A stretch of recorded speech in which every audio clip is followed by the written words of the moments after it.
हे भैया मेरी बात मान जाओ, बहुत जन्म हो गए भटकते भटकते, अब मनुष्य जन्म तुम्हारे को परम विश्राम के लिए मिला है। शांति, आनंद, प्रसन्नता, जहां दुख का, चिंता का, शोक का, उद्वेग का लेश भी नहीं है, ऐसा आनंद। संसार में सुख भासता है नहीं। भगवान के मार्ग में दुख भासता है पर है नहीं। भगवान के मार्ग में सुख ही सुख है और संसार के मार्ग में दुख ही दुख है। दुखालयम अशाश्वतम। और हमारी बुद्धि खराब है तो हमें संसार सुख में लगता है और भगवान दुख में लगते हैं। ब्रह्मचर्य से रहना, सत्य का पालन करना, संयम नियम से रहना, खूब नाम जप करना, सच्चे आचरण करना, धर्म के आचरण, ये सब पहाड़ जैसा नजर आता है। और विषय भोगना, मनमानी आचरण करना, मनोरंजन करना, संसार के भोगों का ही चिंतन, ये सब सहज सरल नजर आता है। तो भ्राता, हे भाई, समस्त अन्य जो तुमने भाव रख लिए हैं, अन्य जो साधन ले लिए हैं, छोड़ो। क्या करो? विहाय वृंदावनम स्वाश्रय स्व, सब त्याग करके वृंदावन का आश्रय ले लो। आश्रय बहुत बड़ी वस्तु है, पर यह होता सर्व त्याग के बाद ही है। जब अपने को किसी योग्य उपासक नहीं समझता तब आश्रय उसका दृढ़ होता है। एक होता है ये करना है, ये नहीं करना है, वो अपने बल से कर रहा है, और एक होता है कि अब मेरे से कुछ होने वाला नहीं, अब मैं अंदर की बात, आपके आश्रित हूं, आप जो चाहो करवा लो। अब उससे जो कुछ होता है वो बड़ी उत्तम साधना होती है, और वो भगवद आश्रित है, इसलिए उसकी चूक गिनी नहीं जाती। राहत न प्रभु चित्त चूक किए की, करत सुरत सै बार हिये की। इसने हृदय से मेरा आश्रय लिया है, ये भगवान बार बार याद करके उसकी हर चूक को, हर गलती को क्षमा कर देते हैं और उसको भगवत प्राप्ति होती है। तो कह रहे हैं ये बहुत विचित्र बात है कि प्रारब्ध के अनुसार यथा तथा प्राक्तन वासना या वासना के अनुसार अब जो शरीर की स्थिति है, वाणी की स्थिति है, हृदय की स्थिति, विचेष्टता, अब तुम चिंता मत करो, भगवत प्राप्ति हो जाएगी, क्योंकि तुमने सर्वस्व का त्याग करके वृंदावन का अखंड वास स्वीकार कर लिया है। श्रीपाद कह रहे अब प्रारब्ध के अनुसार या वासना के अनुसार शरीर से जो चेष्टाएं हो रही, हृदय से जो संकल्प बन रहे, वाणी से जो बोल रहे हो, निश्चिंत हो जाओ, उसकी चिंता मत करो, अब तुम्हें भगवत प्राप्ति हो जाएगी। बहुत विचित्र बात है, ऐसा छूट नहीं मिलती। प्राय होता है कि अवश्य में भोक्तव्यम कृतम कर्म शुभाशुभम, जो शरीर से करोगे, हृदय से करोगे, वाणी से करोगे, वो तुम्हें भोगना पड़ेगा। यहां कह रहे यथा तथा प्राक्तन वासना वसात शरीरम, वासना वसात शरीरम वाणीम हृदयम विचेष्टता। यथा तथा, जैसे तैसे, प्रारब्ध के अनुसार या वासना के अनुसार। अब बोलो इसके आगे आपको क्या छूट मिले? तुम केवल अखंड वृंदावन वास को पकड़ो कि इस शरीर से अब मैं कभी बाहर नहीं जाऊंगा, बस छोड़ दो सब कुछ वृंदावन के ऊपर। जैसे प्रारब्ध तुम्हें रखे वैसे शरीर, हृदय, वाणी को रहने दो। वासना वसात शरीरम, वासना के वशीभूत होकर यह शरीर है या हृदय है या वाणी है, विचेष्टताम, तुम कोई चिंता मत करो, कोई चेष्टा मत करो, तुम्हें भगवत प्राप्ति हो जाएगी। ऐसी बात तो हमने कहीं नहीं पढ़ी, शास्त्रों में ऐसी बात कहीं नहीं पढ़ी, और ये आश्रय है, इसलिए इसमें कोई संशय नहीं। सुग्रीव जी ने कभी बैठ करके भगवान का भजन नहीं किया। हनुमान जी की कृपा से सुग्रीव जी और श्री रामचंद्र जी की मित्रता हुई, अग्नि को साक्षी करके। भगवान सत्य प्रतिज्ञ है, भगवान सच्चिदानंद है, तो भगवान ने सुग्रीव की मित्रता स्वीकार की। सुग्रीव मित्रता नहीं कर रहा था, अपनी आई हुई विपत्ति को टालने के लिए भगवान का आश्रय ले रहा था। बड़ी भारी विपत्ति थी, उसका भाई बाली महाबलशाली, कहीं भी उसे ठहरने का ठौर नहीं था, पर ऋषिमुख पर्वत पर ऋषि के शाप के कारण वहां आता नहीं था, इसीलिए सुग्रीव अपने परिकर के साथ वहां जान बचाए हुए पड़ा था। जब देखा कि दो राजकुमार, एक श्याम एक गौर सिंहवत चले आ रहे, तो उसने समझा बाली तो यहां आ नहीं सकता, हो सकता है उसने हमें मारने के लिए किसी को भेजा हो। तो हनुमान जी से कहा पता लगाओ, अगर ये मारने आ रहे हैं तो इनसे लड़ तो पाएंगे नहीं, क्योंकि इनकी अजान भुजाएं, इनका विक्रम, इनका तेज देखकर मैं भाग पड़ूं यहां से। हनुमान जी महाराज भगवान के समीप गए, प्रणाम किया और कहा ये कठोर भूमि, कोमल पद, आप किस हेतु से यहां वन में विचर रहे हैं? भगवान ने कहा अपने पिता की आज्ञा का पालन करने के लिए 14 वर्ष का वनवास हमें मिला है। पूरा परिचय हनुमान जी ने प्राप्त किया, फिर अपना परिचय दिया, फिर भगवान को कांधे पे विराजमान करके ऋषिमुख पर्वत पर लाए, सुग्रीव से मित्रता कराई। मित्रता हो जाने के बाद भी भगवान पर उसे विश्वास नहीं। उसने कहा प्रभु बाली बहुत बलवान है, क्या आप मार सकते हैं? कहीं भी प्रेम या भक्ति नहीं दिखाई दे रही। प्रभु यदि ये ताल के वृक्ष और एक राक्षस की हड्डियां थी, पहाड़ की पहाड़, अगर इनको बाणों से बेंध कर चूर चूर कर दो तो मुझे विश्वास हो जाएगा कि आप बाली को मार सकते हो। भगवान ने अमोघ बाण संधान किया, ताल के वृक्षों को छेद कर दुंदुभी नाम के राक्षस की हड्डियां थी सब चकनाचूर कर दी। तब उसको आनंद हुआ कि भगवान ऐसा कर दे। अब उसको जब पक्का विश्वास हो गया कि भगवान बाली को मार दे, तो कहने लगा कि प्रभु अब मुझे बाली से कोई परेशानी नहीं, क्योंकि मैं बाली की कृपा मांगता हूं कि आप जैसा हमें मित्र मिला। इसे मरकट वैराग्य वाले भाव कहते हैं।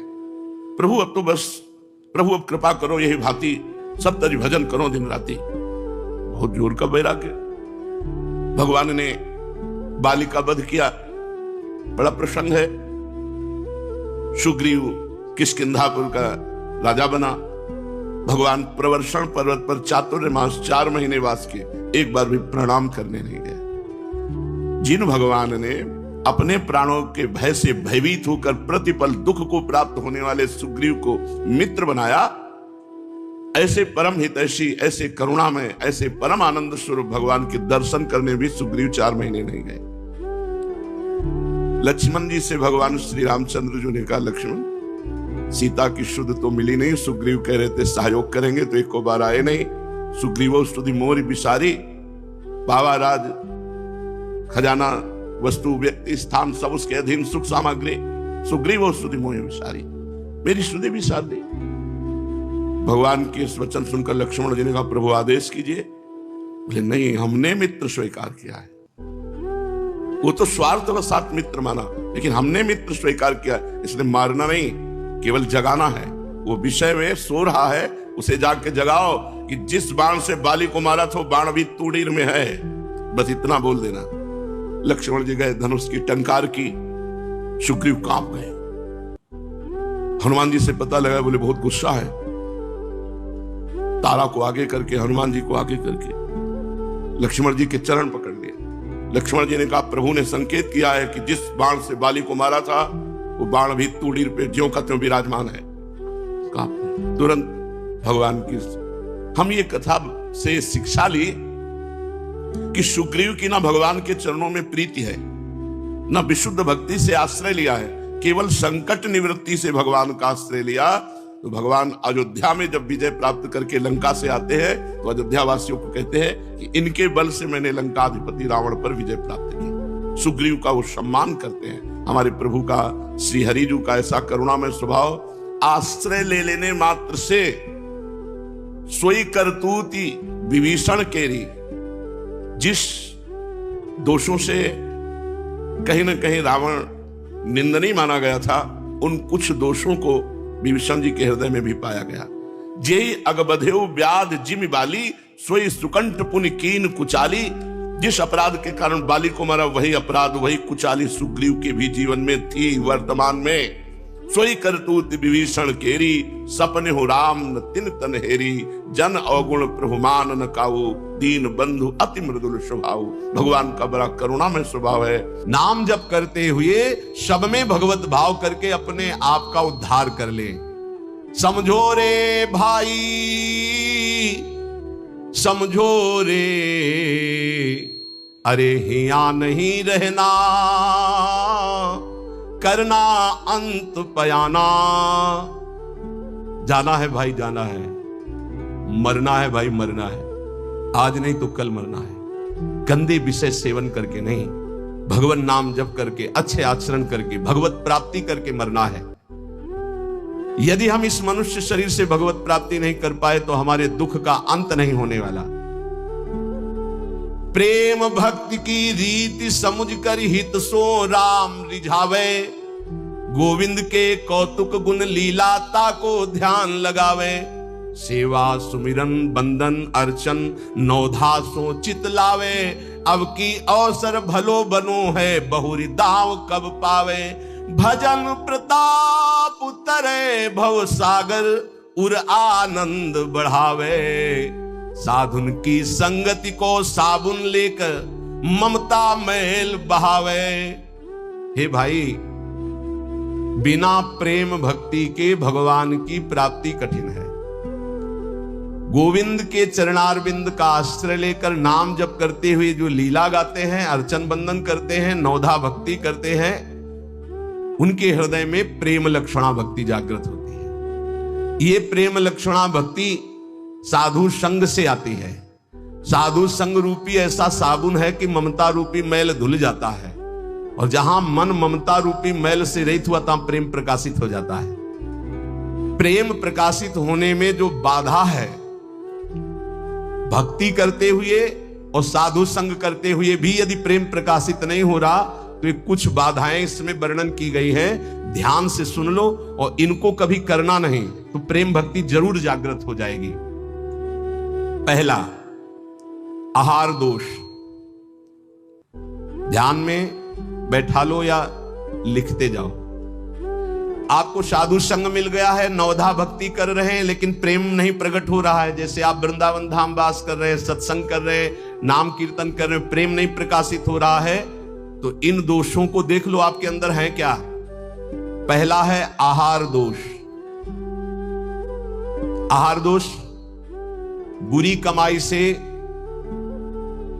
जो अन्न आता है वो बुद्धि को भ्रष्ट कर देता है।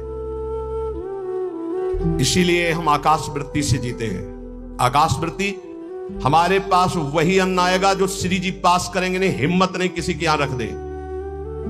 यहां शासन है सहचरियों का। यहां ऐसा नहीं कि कोई पापात्मा आवे और आके गड्डी रख के चला जाए, ऐसी हिम्मत नहीं, उसके कदम नहीं उसके अंदर प्रवेश कर सकते। यहां शासन है, अव्यक्त शासन है। अगर यहां 100 रुपया कोई रखता है तो मेरी लाडली जो से प्रेरित होकर रखेगा, अन्यथा नहीं। इसीलिए दो प्रकार से हमारा भोजन चलता है। एक तो ब्रजवासियों की टूक मांग के आते हैं, और दूसरा आकाश वृत्ति से जो आता है, बिना मांगे, बिना इशारा किए और बिना किसी प्रकार का सम्मान दिए। ये नहीं कि आप अर्थ देने वाले हो तो आपको एकांत में बुलाकर जयमाला पहनाई जाए, जय हो आपकी, आप बिल्कुल नहीं। और हो सकता है कि आपको कट वचन सुनने पड़े और फिर आप रखो तो तुम बहादुर ने लेके जाओ। लक्ष्मीपति जिनके सेवक हैं, उनके सेवक हैं, इसलिए हर अन्न का कण पवित्र होगा। यहां का हमारी स्वामिनी के द्वारा प्रेरित जो आता है वो हृदय से स्वीकार है। इसलिए कहीं भी किसी भी तरह का इशारा, दान पेटी, कोई ये सब नाटक कि भाई यहां इतने भरो इतने भरो, कहीं कोई अगर कोई बाहर कर रहा है तो नौटंकी नाटक करके अर्थ एकत्रित करने वाला वो अपराधी माना जाएगा। इस पूरे राधा केली कुंज के भागवतिक विधान में किसी भी तरह के अर्थ का प्रवेश नहीं है।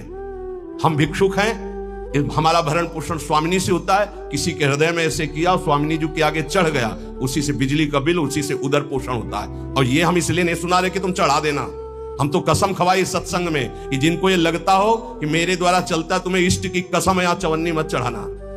हम देखते हैं अपने स्वामी को, तुम्हारे से हमारा नहीं चलता, हम स्वामी से देखते हैं जिनसे अनंत ब्रह्मांड, तुमने सहयोग किया था ब्रह्मांड बनने में, क्या अनंत ब्रह्मांड एक संकल्प में बन गए, उनके हम दास हैं। तो जो अधर्म की कमाई से, अधर्म की कमाई कैसे होती है? जहां हमारा धर्म कहता है कि ये नहीं लेना चाहिए, हम उसे लेते हैं। जहां हमारा धर्म कहता है ये नहीं करना चाहिए, उसे हम करते हैं और फिर वो अर्थ लेते हैं। कई तरह के अधर्म की कमाई होती है। इसको हमने देखा भ्रमण के समय में। जैसे कहा जाता है कि आपका ब्लैक व्हाइट हो जाएगा, ऐसा हमने कहीं पढ़ा, शास्त्रों में नहीं पढ़ा, संतों से नहीं सुना। धर्म से 10 रुपया कमाओ, 4 रोटी बनाओ, 1 रोटी में 4 टुकड़े कर लो, 3 में तुम पाओ। एक गाय को दे दो, कौआ को दे दो, एक भिक्षुक संत को दे दो, एक ऐसे डाल, कोई जीव जंतु खा ले, इसे कहते हैं। वो तुम्हारा धन और पवित्र हो गया। पापाचरण करके आओ, 1 लाख में 10,000 दो, नरक जाओगे, क्योंकि वो 10,000 जो खाएगा उसकी बुद्धि भ्रष्ट हो जाएगी। आहार दोष। जब द्रौपदी जी और महाराज युधिष्ठिर और भगवान श्री कृष्ण भीष्म पितामह को घेरे हुए प्रश्न उत्तर हो रहे हैं, तो बहुत शास्त्र का ज्ञान दे रहे हैं, बहुत हजारों प्रश्नों के उत्तर भीष्म पितामह जी ने दिए।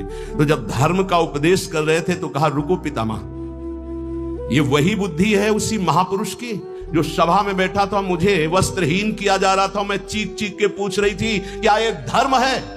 उस समय ज्ञान तुम्हारा कहां चला गया था जो आज ज्ञान उपदेश कर रहे हो? तुम मुस्कुराए और कहा, बेटी तुम्हारा प्रश्न धर्मयुक्त है।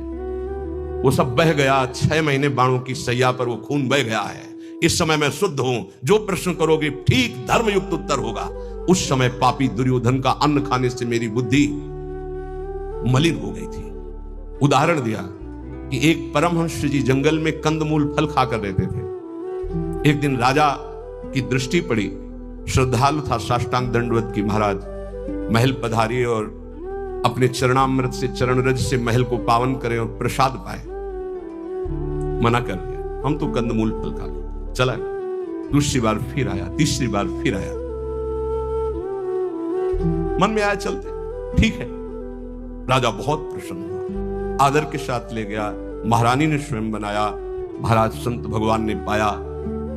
अब जब जंगल में आए तो मन नहीं लगा भजन में। कहां सूखे कंदमूल फल और कहां रसीला वो भोजन राज परिवार का और रानी के हाथ का बना।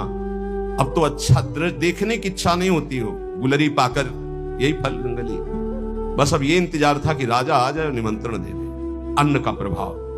राजा आया, संकल्प ऋषि का, महाराज वो पहले बार में हाँ वो तो आप बड़े भगत हो, एक बार जाके हमने देख लिया, बड़ी श्रद्धा है। दोबारा गए तो प्रसाद बना रही थी रानी, तो दृष्टि गई हार पे।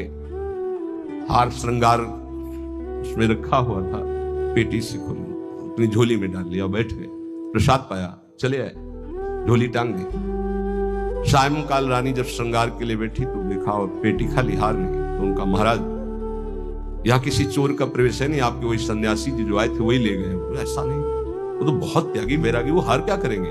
बोले हमारी दास दासियां, निजी दास दासियां, ये कहीं बाहर नहीं जाती हैं, तो ये क्यों चोरी करेंगे? इनका और कोई है नहीं, ये तो हमारी सेवा में रहती है। राजा को भी पक्का प्रमाण लगा कि संत, पर उन्होंने कहा नहीं, हमारे संतों की अवहेलना होगी, आप इस शब्द मत उच्चारण करो, मैं दूसरा बनवा देता हूं। 2-4-5 दिन वो उपवास किए संत भगवान, तब उन्होंने जंगल से फल लाने की सोचा, झोली में हाथ डाला तो देखा वो हार। उनका हार कैसे आ गया? वो मैंने चोरी की, ये कितना निंदनीय मेरी बुद्धि हो गई, कैसे मैं निकृष्ट हो गया। हार लिया और ऐसे, मैं चोर हूं, मैं चोर हूं, वहीं से कहते हुए राज दरबार में मैं चोर हूं।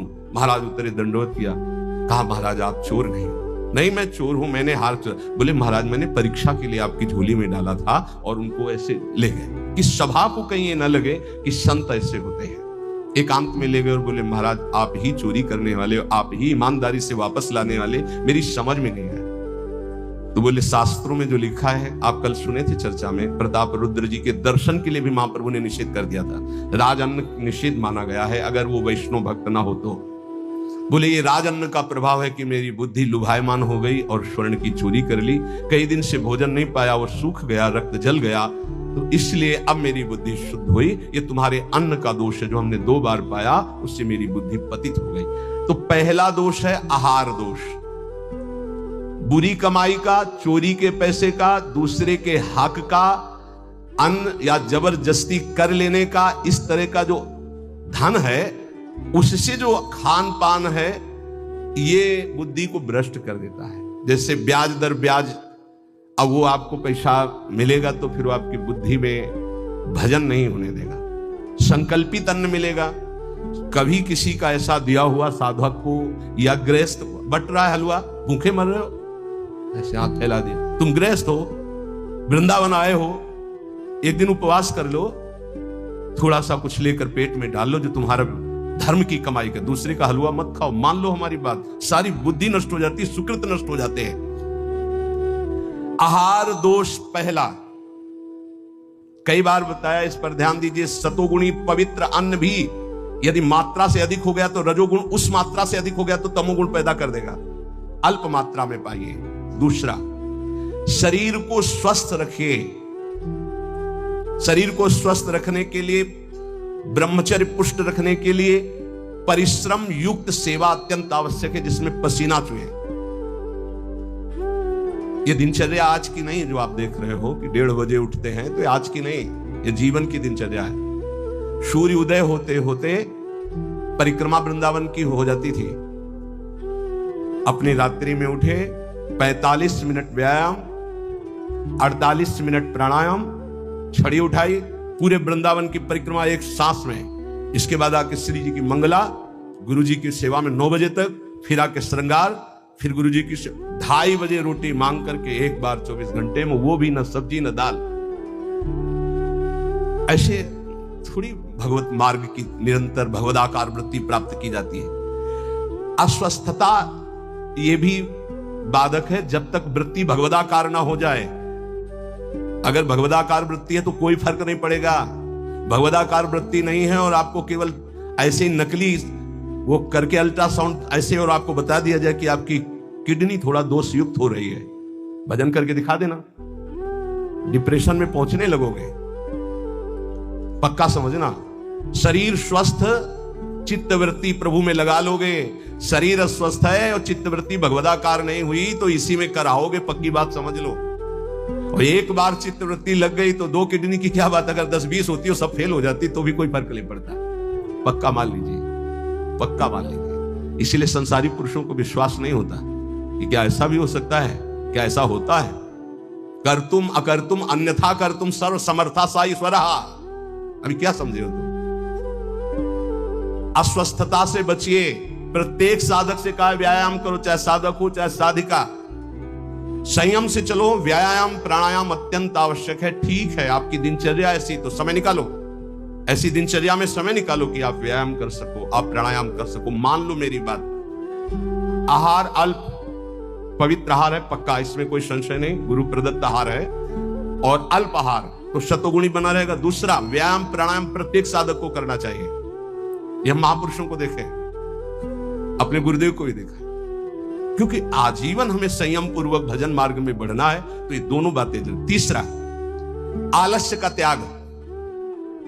आलस्य, वृंदावन रहते हुए भजन करते हुए भगवत मार्ग में आपके प्रेम क्यों नहीं प्रकट हो रहा? ये सिद्ध महापुरुष के द्वारा बताए हुए। पहला, आहार दोष। दूसरा, शरीर को स्वस्थ रखो, नहीं तो अस्वस्थता में भजन नहीं होता। किनका? साधक का। तीसरा, आलस्य। ये सबसे ज्यादा साधक को परेशान करता है। ये 3 बातें पहले क्यों लिखी गई, अभी और हैं। प्रायः साधक को भोजन में स्वाद की बुद्धि रहती है। आलस्य को त्यागिए, नहीं तो प्रेम। काहे को इतना सोते हो? हम तो प्रभु से मनाते थे कि हमें नींद ना हो, प्रभु मेरी नींद खत्म हो जाए। वो आज उसकी कृपा का फल प्राप्त हो रहा है। हाँ, नींद नाम की चीज नहीं है यदि और कोई डिस्टर्ब भी नहीं, कोई परेशान भी नहीं है। ये बस अगर आप ठिकाने देखो, नींद को विश्राम जो इंद्रियों को मिलता है नींद में ना, वो संसार का चिंतन छोड़ने से। खास बात समझिए, 6 घंटे संसार का चिंतन छोड़ के बड़ा प्रेस लगा, और 6 घंटे अगर भगवान के चिंतन में संसार को भूल गए तो कैसा लगेगा, सोचो। चौथा है प्रमाद। प्रमाद माने जो अभी काम करना है वो कल कर लेंगे, कल कर लेंगे ना। करने योग्य काम को आगे के लिए छोड़ देना और ना करने योग्य काम को तत्काल करना, जबकि साधक इसका उल्टा करता है। करने योग्य कार्य को तत्काल करता है, ना करने योग्य कार्य के लिए उपस्थित समय आने पर भी वो उसे टाल देता है। कल देखेंगे उसके। ना करने योग्य कार्य को तत्काल करना और करने योग्य कार्य को आगे के लिए टाल देना, इसे प्रमाद कहते हैं। पुरुषार्थहीनता। जैसे कुछ लोग ऐसे कहते हैं कि अरे वो जब आपकी कृपा होगी तो सब हो जाएगा। हाँ, आकाश से उतरेगी कृपा। तुम्हें कह रहे नाम जप करो, समय से वाणी पाठ में जाओ, समय से ऐसे करो, ऐसे, ये कृपा नहीं और क्या? तुमको जो उपदेश कर रहे हैं कृपा नहीं तो और क्या? भगवान गीता में उपदेश कर रहे हैं, शास्त्रों में उपदेश कर रहे हैं, ढूंढ ढूंढ करके हर बात तुम्हारे कान तक पहुंचा रहे हैं प्रभु। ये तुम पर कृपा नहीं है? अब तुम आलस्य करो, प्रमाद करो। बहुत समझ में नहीं आता कि साधक क्या लक्ष्य लेकर के चलता है। पुरुषार्थहीनता है तो प्रेम प्राप्त नहीं होगा। पुरुषार्थ युक्त रहो, एक क्षण भी बर्बाद मत करो, कबहू काल वृथा नहीं जाए। इस पर ध्यान दीजिए, समय बर्बाद मत कीजिए, 1 मिनट आपका बहुत कीमती है। फिर 6वां, अश्रद्धा। श्रद्धा किसे कहते हैं? गुरु और शास्त्र के वाक्य को यथावत बिना विचार किए पालन करना, उसे श्रद्धा कहते हैं। इसके बिना सिद्धावस्था नहीं होती, इसके बिना परम शांति नहीं मिलती। श्रद्धावान लभते ज्ञानम तत्परा संहितेन्द्रिया ज्ञानम लब्ध्वा परम शांति मचिरेणादि गच्छति। श्रद्धावान ही ज्ञान को प्राप्त होता है, ज्ञानी ही अपनी इंद्रियों को संयम में रखता है, इंद्रियों को संयम में रखने वाला ही परम ज्ञान परम शांति को प्राप्त होता है। प्रथम हृदय श्रद्धा जो करे, सेवक वाणी, प्रथम हृदय श्रद्धा जो करे, आचार्यजन जाय अनुसरे जहां जहां हरिवंश के, तब बात बनती है। भवानी शंकरो बंदे श्रद्धा विश्वास रूपिणो याभ्याम बिना न पश्यन्ति सिद्धा स्वांता समय। कह रहे हैं ऐसा करो, बिल्कुल नहीं सुन रहे, तो क्या है? अश्रद्धा। ये तुम्हें प्रेम प्राप्त नहीं होने देगी, ये भगवदानंद की अनुभूति नहीं होने देगी। कैसे? अगर आप वचन रूपी लक्ष्मण रेखा के अंदर रहोगे तो माया रूपी रावण तुम्हारा हरण नहीं कर पाएगा, तुम्हारी बुद्धि रूपी सीता का अपहरण नहीं कर पाएंगे। राम जी वरण कर लेंगे बुद्धि रूपी सीता का, श्याम जी वरण कर लेंगे। भीष्म पितामह अंतिम समय कहते हैं, हे श्री कृष्ण, मेरी कुमारी बुद्धि को स्वीकार करो। आज तक इस बुद्धि को कभी किसी ने स्पर्श नहीं किया, ये बुद्धि कुमारी है, वरण कर लो इसको। लेकिन हमारी बुद्धि का तो अपहरण हो गया है, विषयों ने अपहरण कर लिया है। क्यों? क्योंकि हम गुरुदेव के वाक्य रूपी लक्ष्मण रेखा के अंतर्गत नहीं रहे, हम रेखा क्रॉस कर गए, अश्रद्धा कर ली, उनकी आज्ञा नहीं मानी, अवहेलना कर दी, कुतर्क। नहीं, ऐसा कैसे हो सकता है? बहुत विचित्र गुरुजनों की वाणी में सामर्थ्य होती है। कभी गुरु की वाणी पर अविश्वास करके कुतर्क नहीं करना चाहिए। अधैर्य, अगर उपासक में धैर्य नहीं है तो प्रेम प्रकाशित होने में बाधा पड़ जाएगी। बड़ी समस्या आ गई है, बड़ी नहीं, धैर्य पूर्वक टिके रहो। अच्छा, ये कभी हमारे हृदय में गुरु प्रताप से नहीं आया कि किसी का आश्रय ले ले, या कहीं चले जाए, या कहीं पूर्व जीवन में कोई फोन कर दे, या किसी को इशारा कर दे, बस ये था कि अब मरना है और धाम में भगवत चिंतन करते हुए मरना है। धैर्य से कभी विचलित ना हो।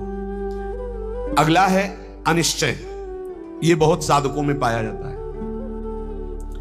एक दिन गुरुदेव भगवान ने कहा, जब साधक घर से निकलता है तो उसका वैराग्य अग्नि के समान होता है, उसे ज्वाला की तरह रोज बढ़ना चाहिए। उसका वैराग्य शीतल क्यों हो जाता है, ठंडा क्यों हो जाता है? उसका वैराग्य तो प्रतिदिन और तेजस्वी होना चाहिए। उसका कारण है अनिश्चय। सुख सुविधाएं भोग मिले और जीवन बढ़िया कट रहा है। जीवन काटने के लिए नहीं, जीवन मिटाने के लिए हम आए हैं, अस्तित्व मिटाने के लिए आए हैं। हमारा निश्चय है कि प्रिया प्रीतम की प्राप्ति के लिए हर भोग को छोड़ना है और प्रभु को प्राप्त करना है। वैरागी वही है जो समस्त भोगों के बीच में रहता हुआ भी भोग स्वीकार नहीं करता, केवल अपनी दिनचर्या और भगवत प्राप्ति के हेतु जीने के लिए केवल उसको धारण करता है। ऐसे बहुत से संत अपने। अभी एक उपासक बच्चा है, पूछा, है तुम्हारी बनियान में रंग लगा है, रंग वाली बनियान क्यों पहने, दूसरी पहन लो ना।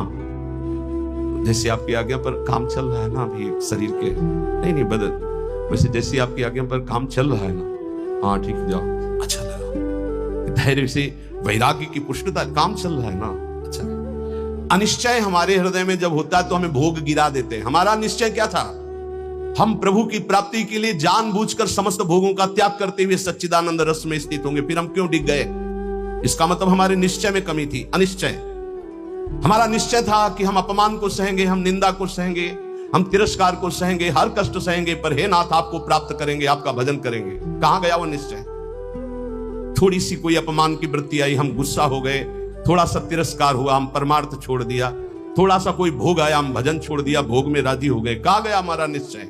इसका मतलब अनिश्चय है हमारे हृदय में, लक्ष्य का निश्चय नहीं है। संशय, पता नहीं भगवान में सुख है कि भोगों में सुख है, पता नहीं इस मार्ग से भगवान मिलेंगे कि नहीं मिलेंगे, पता नहीं जिनके सहारे भगवान की प्राप्ति कराएंगे कि नहीं कराएंगे। कई तरह संशयात्मा विनश्यति, वो भ्रष्ट हो जाएगा, गिर जाएगा। असंयम, ये बहुत खास बात है। असंयम साधक को नष्ट कर देता है। संयम से रहो। आपसे कई बार प्रार्थना की सत्संग में कि यदि आप 2 चपाती पाते हैं तो उसी के अनुसार कितना भी अच्छा भोजन उतने लीजिएगा। आपका भोजन का संयम होना चाहिए, आपके शयन का संयम होना चाहिए, आपके दिनचर्या का पूरा नियमावली होना चाहिए। संयम नियम साधना में चाहे गृहस्थ हो चाहे विरक्त हो, बहुत बड़ा इनका योग है। असंयम नहीं है, कभी मन आया तो 7 बजे जग गए, कभी मन आया 5 बजे जग गए, कभी मन आया 1 बजे जग गए, ऐसा नहीं होना चाहिए। असहिष्णुता, सहनशीलता ना होना साधक के प्रेम प्राप्ति में बाधक लक्षण है। हर बात को सहन कर जाओ। सहनशीलता सहत सहत बाढ़े भगति गृह तन गुरु हित गात। अपवित्रता, कई बार इस पर चर्चा हुई है। आजकल बड़ी अपवित्रता के चांस हैं, जैसे शौचालय और बाथरूम एक ही में सब है, प्रायः ऐसा ही है। कुछ लोग उसी में लघु शंका करते हैं, बैठकर पूरे अपवित्र हो जाते हैं। अगर शौच वाला वो स्पर्श हो जाए तो जितना स्पर्श हो जाए वो कपड़े सब धोने चाहिए। कुछ लोग तो बैठ के ही लघु शंका उसमें करते हैं, वन्य बोले हाथ धो लिए बस हो गए, पूरे अपवित्र हैं। वैष्णव पद्धति उसे स्वीकार नहीं करती। कैसे महापुरुषों का दिन। कल दर्शन किए जब प्रसाद पा रहे थे वो वृद्ध वैष्णव, ऊपर के वस्त्र हटाकर नीचे की, कितना पवित्रता। ये मुख में कुछ खाए जूठे चल रहे हो, कैसे तुम्हारा मंत्र सिद्ध होगा? खड़े खड़े लघु शंका कर ली, छिट्टी पैरों में पड़ रही, कैसे मंत्र सिद्ध होगा? बहुत सावधानी की जरूरत है। उपासक चाहे गृहस्थ हो या विरक्त हो, हर समय पवित्र रहता है। अपवित्रता ये सिद्ध नहीं होने देती, साधन को सिद्ध नहीं होने देती, ध्यान रखना। कुछ भी खाने की वृत्ति ऐसी ना रखो जो प्रियालाल को भोग नहीं लगाए आप पा रहे। बाजार में खाने वाला तो साधक हो ही नहीं सकता। हम ये कह रहे हैं कि यदि आप बहुत ही गृहस्थ में हो और आपका मन कर रहा है कि भाई आज हम नमुक चीज पाए, तो आप पहले ये जांच करो कि जहां से ले रहे हो पवित्रता का विधान वहां है कि नहीं तो बहुत अपवित्र रहता है। आप अच्छे से समझ लीजिए। अब वो पदार्थ फिर लेके श्री जी को भोग लगाओ जो पवित्र हो, फिर पालो तो चलो ठीक है। वही बाजार में खड़े खड़े खाना पीना ये साधक या वैष्णव का लक्षण नहीं है। ये भारी अपवित्रता है जो तुम्हारे भजन में बाधा पहुंचा देगी। मान लीजिए, हाथ जोड़ के कहते हैं, क्योंकि प्राय अब इस पर छूट है। पवित्रता बहुत सावधानी से। जैसे आप माला जब कर रहे हैं, आपको लघु शंका लगी है तो अपनी माला को गर्दन के पीछे कहीं ऐसे फंसा लीजिए उच्च भाग में और बैठकर लघु शंका कीजिए। जहां पानी की व्यवस्था हो या आप अपने पास पानी रखिए, फिर पवित्र होइए। अगर ऐसा है कि जल नहीं है तो रज से कर लीजिए, रज से हाथ धो लीजिए। जब तक पानी न मिले आसमन न कर लो, तब तक माला नहीं, ऐसे नाम जप करो। ये अपवित्रता भगवत प्राप्ति में बहुत बाधक है और लोग इसको मानते ही नहीं है। कोई बिरला पवित्रता का निर्वाह करता नहीं मान। कौन भ्रमण में लघु शंका के लिए कमंडल रख रहा है? अब वीआईपी पना हट जाएगा।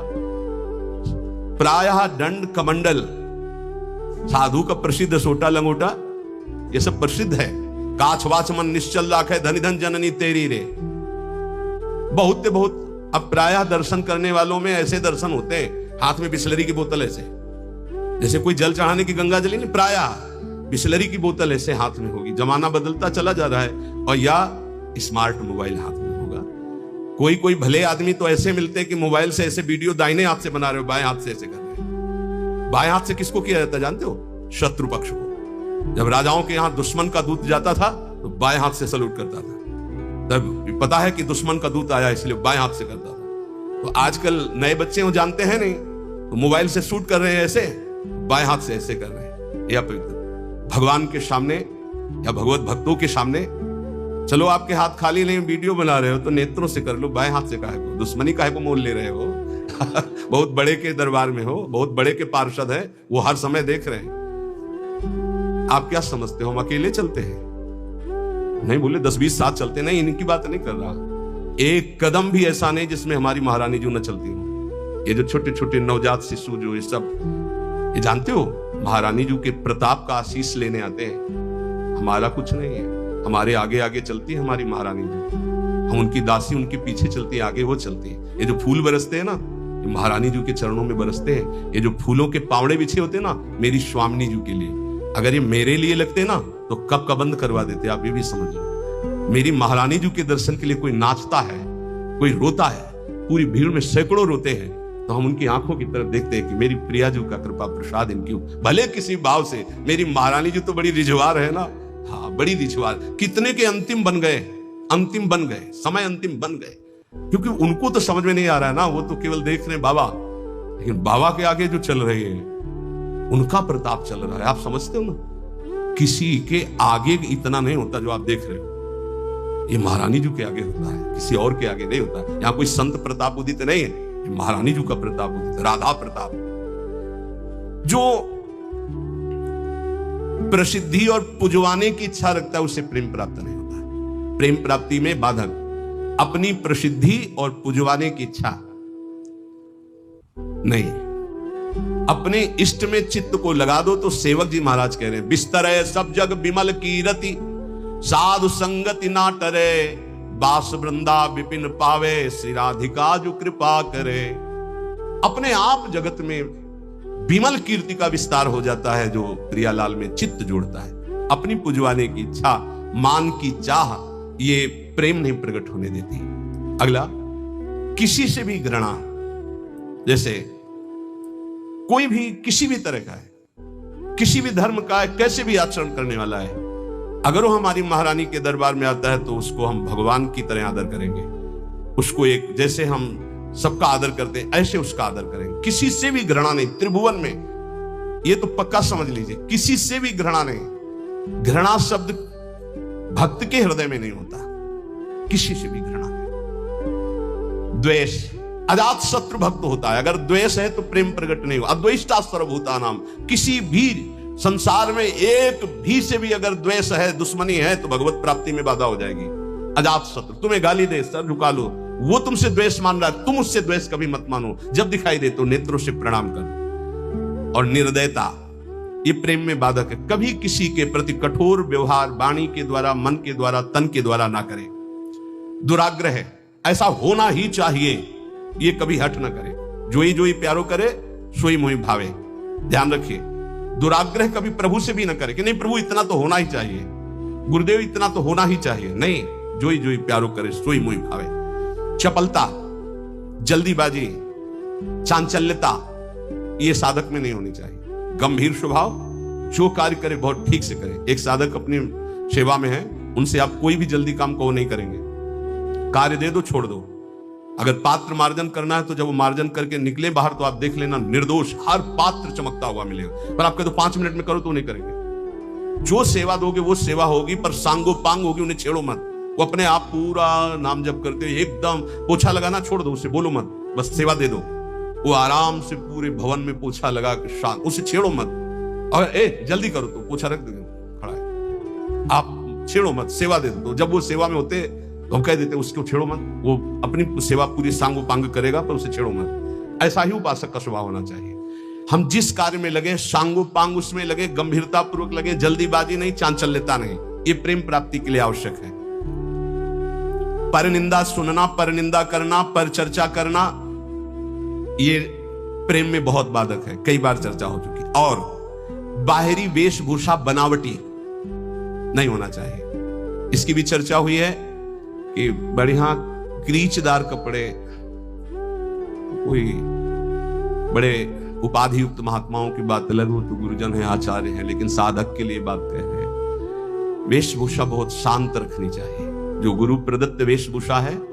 और जब तक वस्त्र शरीर धारण करने योग्य की रक्षा कर रहा है तब तक बदलना नहीं चाहिए। बहुत परमाणु होते हैं वस्त्रों में, जैसे ऊपरी अचला है, ये तो वर्षों चलेगा, बदलने की जरूरत नहीं। जैसे आपको मिल रहा है तो आप रोक सकते हो, उड़ाया जा रहा है, आप औरों को उड़ा दीजिए, मेरे पास है, बहुत कृपा। ये जरूरी नहीं कि सबको उड़ाया जा रहा है तो हम ले रहे हैं। जैसे भेंट है, वस्त्र है, अगर वो सम्मान के लिए आपको दिया जा रहा है, आपको आवश्यक नहीं है, तो आप हाथ जोड़ सकते हो, प्रसाद दे दीजिए, ये नहीं। इससे आपकी भक्ति बढ़ेगी और गुरुजन आप पर प्रसन्न होंगे। ध्यान दीजिएगा, अगर वस्त्र है और आपको उड़ाया जा रहा है तो आप ऐसे रोक दीजिए, हमारे पास दैन्यता हमारे पास है, आगे जरूरत होगी तो हम आपसे याचना कर लेंगे, जितने से काम चल जाए उतना। बनावटी बाहरी वेशभूषा और शास्त्रार्थ, ये प्रेम में बाधक है। वो तो कोई विद्वान करता है, अपने लोग तो है ही नहीं, शास्त्रार्थ करने लायक क्या है। तो शास्त्रार्थ तो विद्वानों का विषय है, पर किसी भी विषय में तर्क वितर्क नहीं करना चाहिए, मौन का आश्रय लेके हट जाना चाहिए। अगला, शरीर के आराम की चाह। यहां जो लिखा है वो ध्यान, शरीर आराम तलब, ये जीवन में नहीं लेना चाहिए। कुशासन में लेटते थे पूरे वृंदावन में, कुशासन कभी नहीं। ये जो पूर्व में जानते हैं, बिजली कटी हुई जीवन था, बिजली नहीं, सीधे प्रकृति का वार्ष और हरिशरणम हरिशरणम, और मनोरंजन, बोले 4-5 घंटे तो सत्संग और वाणी पाठ हो गया है। अब वो वाला मोबाइल टच वाला कौन सा कहते हैं, स्मार्टफोन। अब उसमें, अब हमको तो सब बातें आती नहीं, सीरियल कहते हैं कि क्या कहते हैं, वो जो देखते हैं, हाँ उसमें करके सीरीज, हाँ वही।